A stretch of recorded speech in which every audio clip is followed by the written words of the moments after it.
All right, Shalom. Before I begin, I'd like to start off this lesson by giving all praises, honor, and glory to Yahweh, Bahashem, Yahweh Shai, Bahashem, Ruach Kodash. I'd like to stay double honest to my teachers, the apostles, the bishops, and elders of Great Millstone, and also Shalom and salutations to the elect. So this lesson that I'm going to be getting into today is inspired by something that was mentioned in the Apostles Street Ministry, and I'm going to play the excerpt and then get into the lesson. Pretty much wrote the same thing, but they had different personalities. You can see it in their writing. So that shows you. Well, the Most High gave them the different scenario. Right? In other words, it's the same thing. Yeah. And they didn't write it in their style. They just wrote what they saw. Yeah. Like the Spirit said, write what you see. You see Right. it? We didn't add nothing to it. You know? Right. Yeah, So they really didn't have their own. They did have their own personality. Yeah. But everything they saw, the Most High said, okay, I'm gonna give them this picture. Right. I'm gonna show them natural feast. This one, I'm gonna show them a statue. This one, I'm gonna show them this. Right? Yeah, the point I was making is we're not clones. Like Nate, he wants everybody to teach like him. If he makes a gesture, they got to make this. We're not That fucking means clones. that means they're not elect. They're not Yeah. elect. We- They're just part of something. Right. And like you got this guy, the guy that set up the Yahweh Ben Yahweh guy, Mitchell, Sean, what's his name? Something Mitchell. Now he was a part of the Nation of Islam. He used to wear the bow tie and all that. And this is when Malcolm X was alive, and they interviewed this guy. He sounded exactly like fucking Malcolm X. Because he said he admired Malcolm X, so I'm gonna mimic him. And that's what a lot of these guys do. Yeah. I'm not mimicking Apostle Gabar. Apostle Gabar's not mimicking me. Right. That's all spiritual. But the guy that hand gestures like a rump. Yeah. Doing Ariel. Yeah. That means you're a fake. Right. You ain't a real person. Yep. I found the word. The word is. So there it is, and they went into we are not clones, something that the elder Apostle Gabar mentioned, right? We are not clones. What does that mean? Meaning that when it comes to the Heavenly Father, the Lord deals with diversity, because everybody's created different. Every individual, every spirit that's in the truth, and even the elect members, they each have a different spirit to them, right? They're not a copy of another, an exact copy, rather, of another spirit. It's not just a copy and paste, right? And that's what makes the ministry unique. Diversity, different spirits, different tastes, different charismas, everything, it's just different, right? So matter of fact, let me get this real quick to begin with. In Psalms 139 and verse 14, it says, I praise thee, for I am fearfully and wonderfully made. Marvelous are thy works, and that my soul knoweth right well. Right? So this is King David, praising Yahweh Bashim Ashai for making him the way that he made him. Right? He's wonderfully made. The way King David is a wonderful way. Right?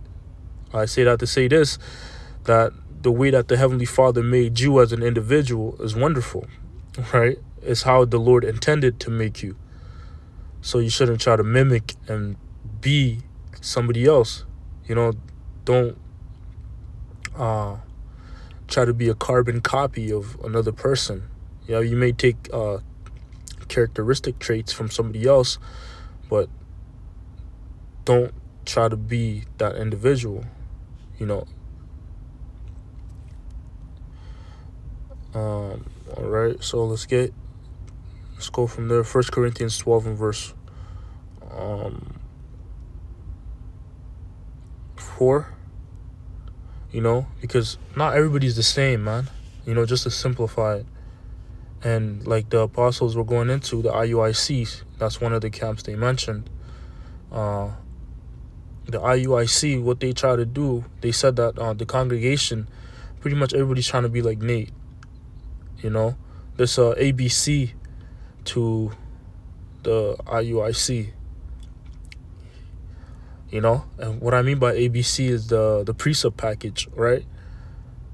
And that takes away from the spirit. When you have a precept package, it takes away from the spirit, because the precept package, that's for you to bring out a particular precept when a particular topic is said. You go exactly to that precept, right? And nothing else. But what if something is mentioned that's not in the precept package? What do? Right?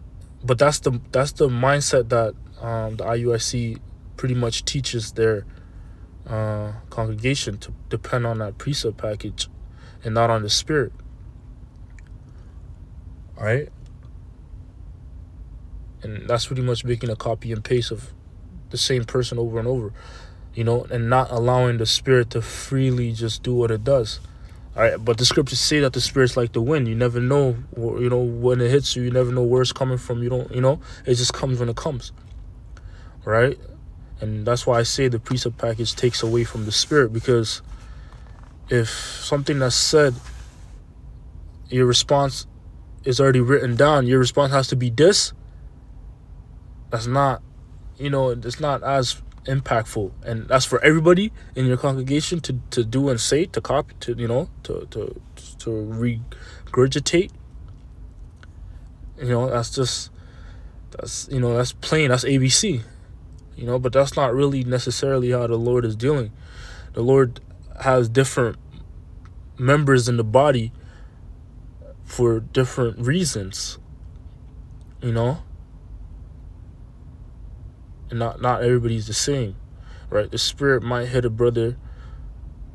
You know, the spirit of one brother might be more into particular topics and more familiar with particular topics, so he could speak on a topic more than another brother, you know.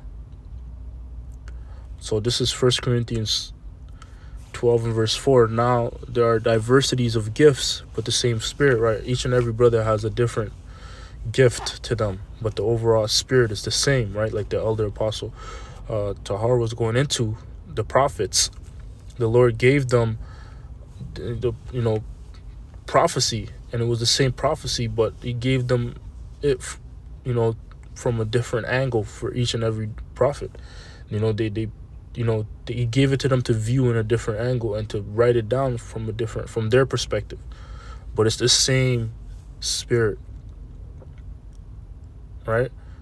The same conclusion for the most part when dealing with prophecy, right? Verse 5, there are differences of administrations, but the same Lord, right? So there's different offices, you know. Verse 6, and there are diversities of operations, but it is the same power which worketh all in all. But the manifestation of the Spirit is given to every man to profit withal. Right? For to one is given by the Spirit the word of wisdom, to another the word of knowledge by the same Spirit, to another faith by the same Spirit, to another the gifts of healing by the same Spirit, to another the working of miracles, to another prophecy, to another discerning of spirits, to another diverse kinds of tongues, to another the interpretation of tongues. Right? You know? And that's what makes up a body. It has different body parts, but each and every body part is working towards one goal, to keeping that body alive and keeping that body moving, and keeping it in motion, right? But each and every body part plays a role. Verse 11, but all these worketh that one and the self same Spirit, dividing to every man severely as he will. Verse 12, for as the body is one and hath many members, and all the members of that one body, being many, are one body, so also is Hamashiach. For by one Spirit we are all baptized into one body, whether we be Jews or Gentiles, whether we be bound or free, and have been all made to drink into one spirit, right? So that Jew or Gentile is really going into what? They're all Israelites, you know? They're both Israelites. But the thing is, the reason why it says Gentiles is an Israelite that didn't know that he was an Israelite, that grew up around Gentiles. So in his mind, he thinks he's a Gentile, but he's not. You know, he's actually an Israelite. If you trace back his lineage, he just lost his heritage. Right? So that's what that means. Verse 14, for the body is not one member, but many. Right? You know, and that also goes to show you the diversity of the Lord, right? The Lord made the body to be unique.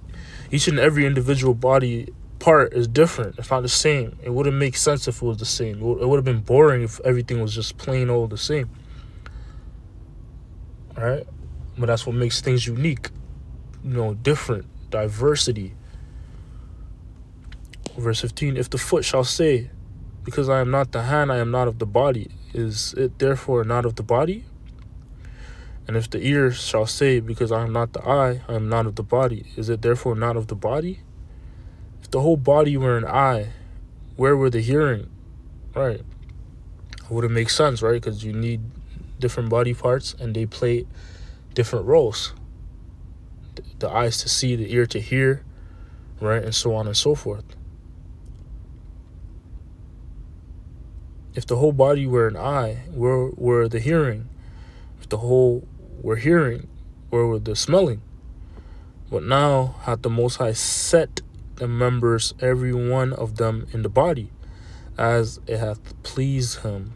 Right, you know, so dealing with the ministry, you have brothers that are different parts of the body that make up that one body, you know? And you can't look at a member and be like, oh, he's less significant. You know, though he may be small, you know, he still plays a role. You know, you can't look down upon him, right? And that's also something that, a mistake that the IUIC does make, looking down upon men of lower rank. You know, and that's a mistake. That's the wrong spirit to be in, man. You know? Verse 18, it says, but now hath the Most High set members, every one of them, in the body, as it hath pleased him. So this is the Lord's operation.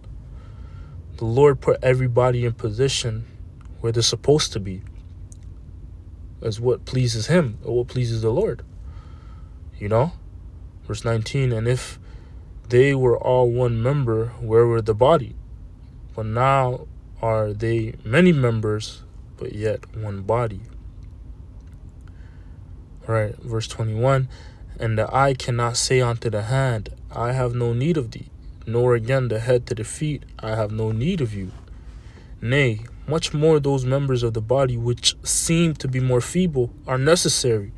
Right, so the weakest link, so to speak, it's important, man. It's still important. It still plays a big role. Though it might seem, you know, not important, but it is.